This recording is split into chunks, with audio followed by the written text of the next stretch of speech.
Bonjour, dans cette capsule vidéo, vous allez apprendre à transformer une formule de type A égale B fois C pour calculer A, B ou C.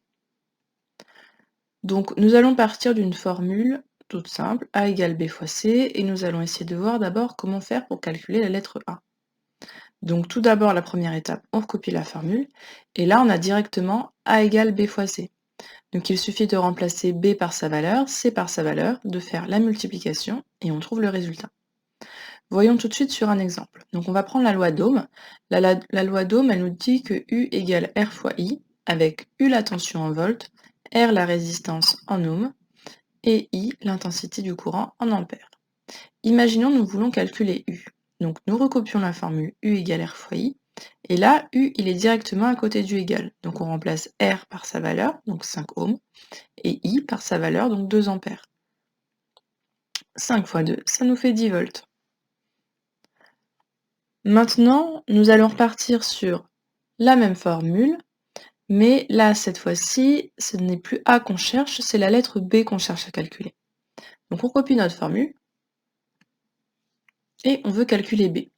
Là, le petit souci, c'est que B, il y a quelque chose à côté de lui. Il y a le fois C qui est à côté du égal. Et nous, on voudrait que B il soit tout seul à côté du égal.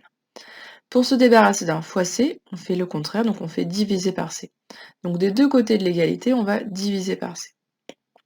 En faisant ça, le fois C divisé par C, les deux peuvent partir ensemble, et donc on obtient A sur C égale B. On va le remettre à l'endroit pour avoir B égale, donc ça nous donne B égale A divisé par C. Regardons tout de suite sur notre exemple de la loi d'Ohm. Donc la loi d'Ohm, U égale R fois I, imaginons on veut calculer la résistance R. Donc on recopie toujours la formule de départ, ici c'est R qu'on cherche. On a le fois I à côté dont on veut se débarrasser. Pour se débarrasser du fois I, on vient de le voir, il faut diviser par I. Donc des deux côtés du égal, vous pouvez diviser par I. Le fois I divisé par I, les deux se vont ensemble. Et donc il nous reste U sur I égale R. Si on remet ça à l'endroit, ça nous donne R égale U sur I. Et donc il ne nous reste plus qu'à remplacer par les valeurs. U égale 10 et I égale 2. 10 sur 2, ça nous fait 5 ohms. Regardons un deuxième exemple.